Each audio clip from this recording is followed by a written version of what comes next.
I was actually on my way to the departure lounge when my news editor called and said, change of plan, go to Pakistan.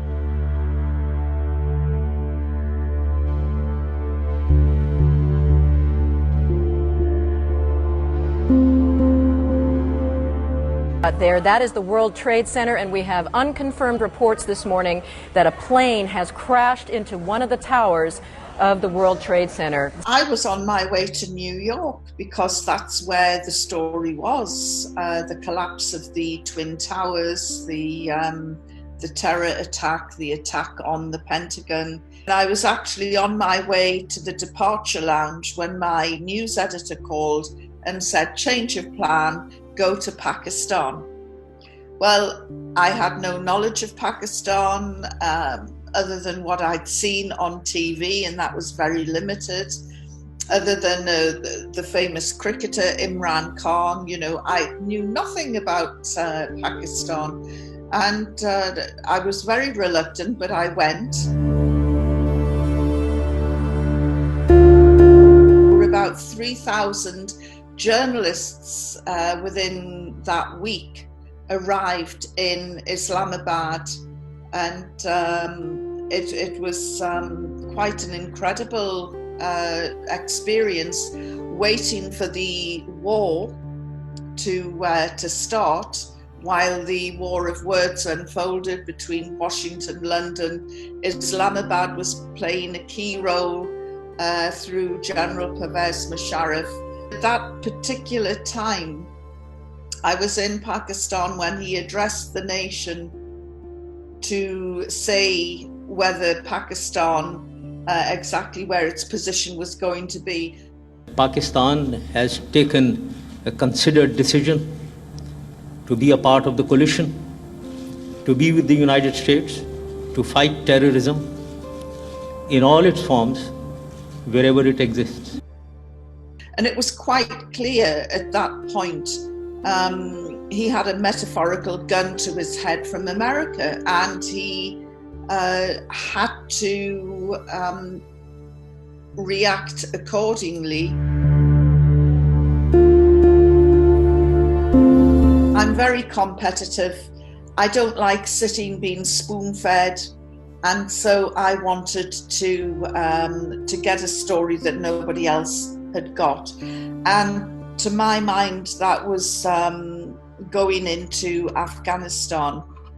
And it wasn't my editor's idea. They were very much against it initially, but I was determined to go into Afghanistan to find out from ordinary people, what is life like under the Taliban?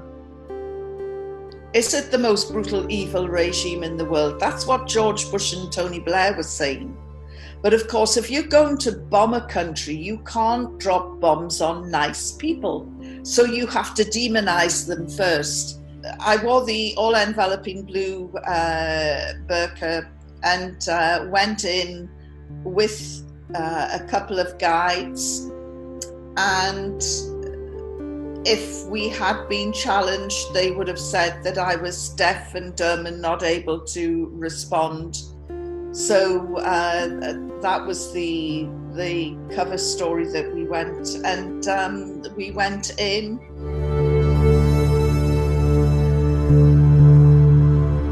The first place we visited was Jalalabad, and I sat on the edge of the marketplace while the guides went off and bought provisions, and I was able to observe life in Jalalabad.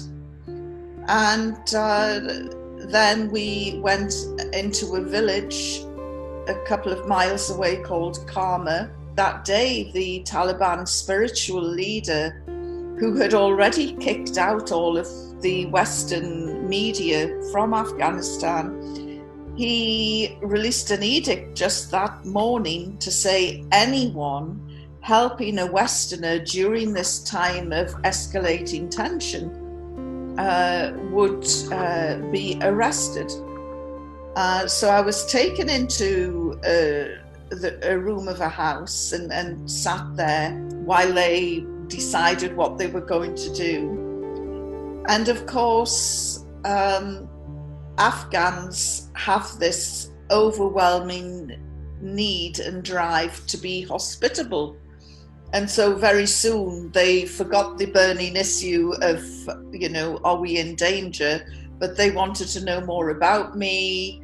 And did I want some tea? Did I want something to eat? And within a few minutes, I was able to dispel some of the myths which still pervade today about the Taliban. I met a young girl who was training to be a doctor. And I said to her, I didn't think that women were educated in Afghanistan. Throughout the next 11 days, I learned quite a bit about the people of Afghanistan through the people on the ground who I'd met in the village, and subsequently when I was captured through the Taliban. I thought, if I stop and turn around, they'll say, oh my goodness, she's coming back, and then they would shoot me.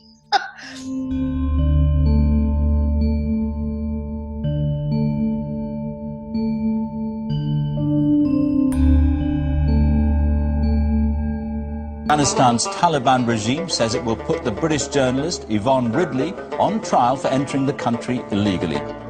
Worryingly, the Taliban have hinted they might claim she was a spy for Western special forces. The moment I was arrested, I was terrified because I had fallen for all of the Western propaganda that these were brutal, evil men who hated women. So I really didn't think that I was going to see the sunset that night. I just thought, this is the end for me.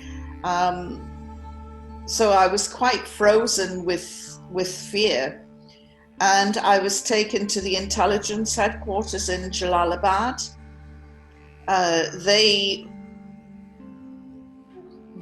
Because of their limited knowledge, their knowledge of me was as limited as my knowledge of them in cultural terms. And they thought I was an American spy because they didn't recognize my accent.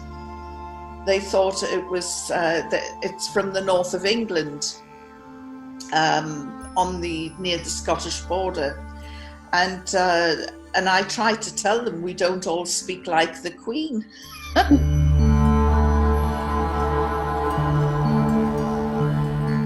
When they were talking to me, they kept looking away. They looked at the ceiling, they looked at the floor, they looked out of the window, they looked anywhere but at me.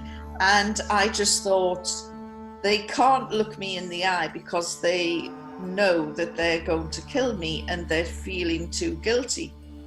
When, of course, I learned later that they were showing me respect by not staring at me. So it was a real clash of cultures. They didn't understand me. I didn't understand them. I was extremely fearful.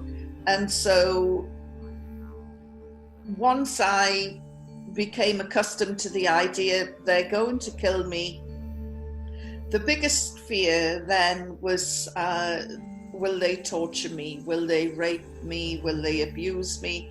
And so that was my next biggest fear. So I just thought, if I'm the prisoner from hell, they'll just take me outside and shoot me, and then that'll be the finish. It'll be over. And I'll go from being prisoner to being dead. And at least I'll miss out all the middle bits. And so that was my strategy.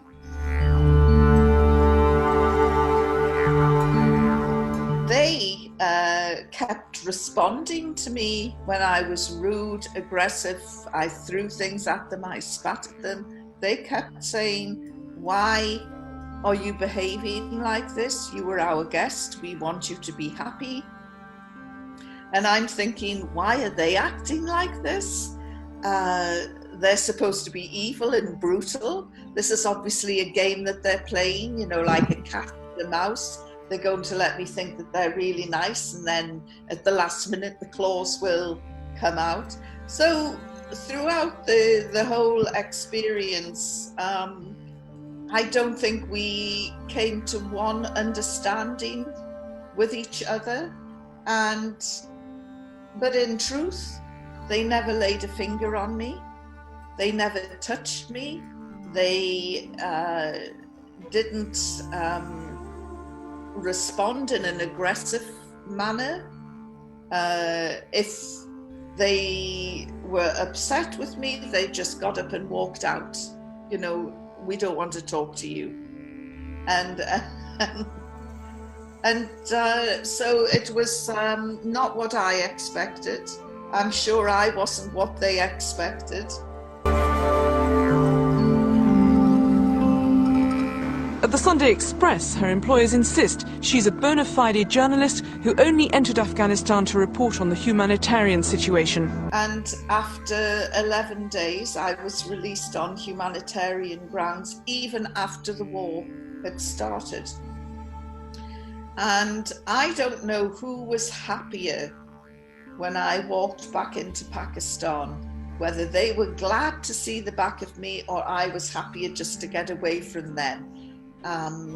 But it was only on the point of my release, as I was walking towards the Pakistan journalists, that I started to think about my time in captivity. And the journalists were shouting, "How did the Taliban treat you?" And I'm walking towards my colleagues from the Pakistan media, and I thought, you know, these guys treated me with courtesy and respect. And then I thought, gosh, how did I treat them? And I thought, I nearly stopped and I nearly turned around to go back to say, look, I'm really sorry, I was so rude. But I thought, if I stop and turn around, they'll say, oh my goodness, she's coming back, and then they would shoot me. So I went and I told the Pakistan media I was treated with courtesy and respect, which was true.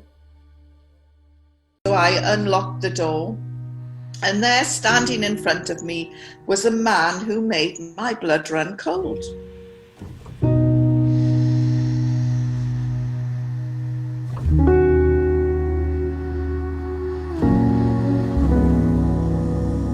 She was held on spying charges and fully expected to be stoned.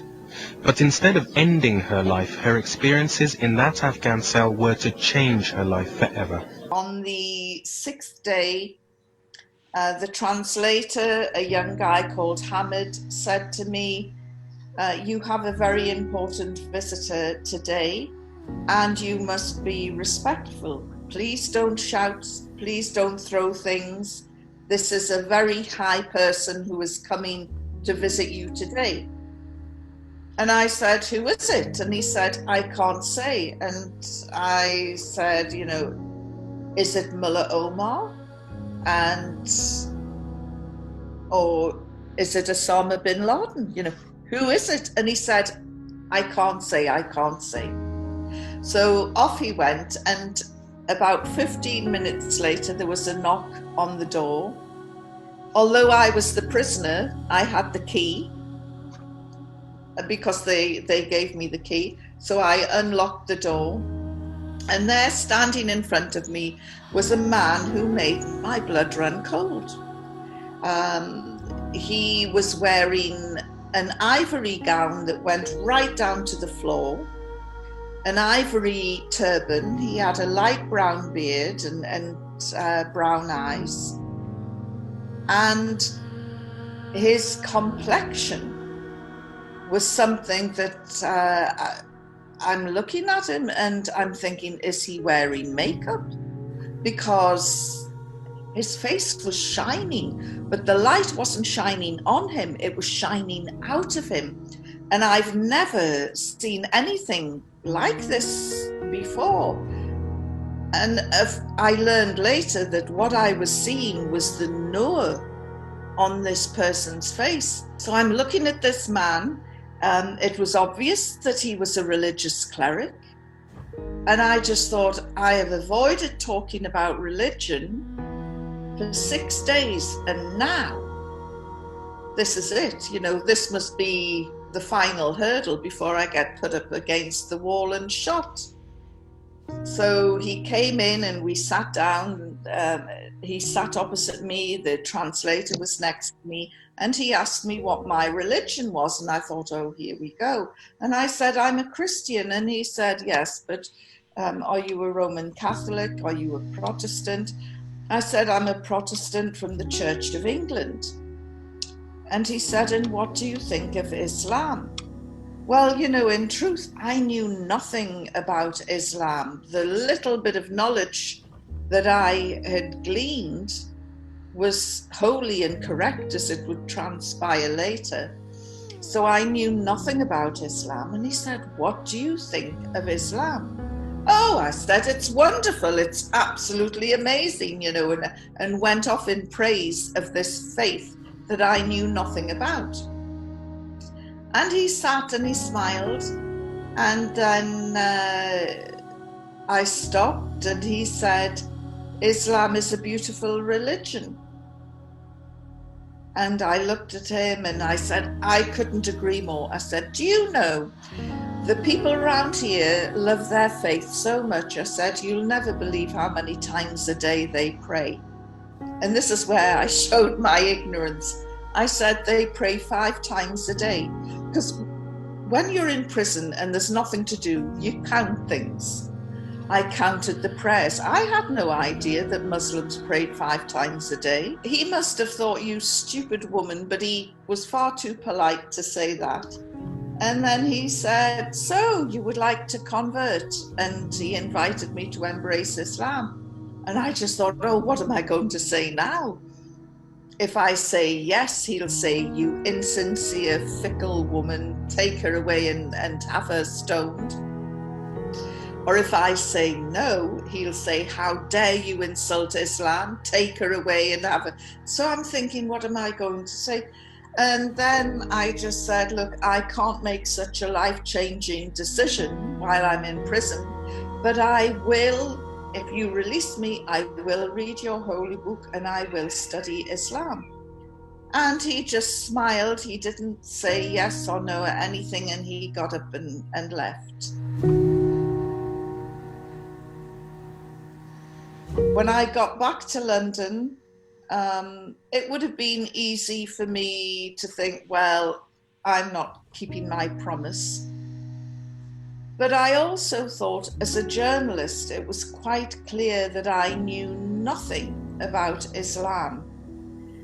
And if I was to write with any authority about people from Asia, from the Arab world, from the Muslim world, if I was to write with any authority, I needed to know about Islam. Because the one thing that I came to understand very quickly through the Taliban was that Islam is not just something you pick up and put down on Friday prayers. It is a way of life. It is the way you eat, the way you sleep, the way you think, the way you pray, the way you dress, the way everything. It's a whole life support system. And so as a duty to myself as a journalist to be informed, as well as giving a promise to the Taliban, I started reading Islam. It was a very slow process. I didn't tell my colleagues that I was reading about Islam. It took about 2 years, but the journey very quickly turned from being an educational one into a spiritual one, because when I started reading the Quran, it was easy. The English translation I was given was by a Yusuf Ali. And there was supplementary notes to all of the ayats. I also started to read about this man, Muhammad, the founder of Islam. and I was amazed by what I read, you know, and back in 2001, I had never heard of him, and of course now, our beloved Prophet Muhammad sallallahu alaihi wasallam is a role model, as contemporary, you know, he's a man of the 21st century, as he was back in the 7th century, an incredible person. At the end of 2 years, I ended up embracing Islam, and it wasn't a great leap of faith. I'm still praying to the same God. I just do it in a more disciplined way.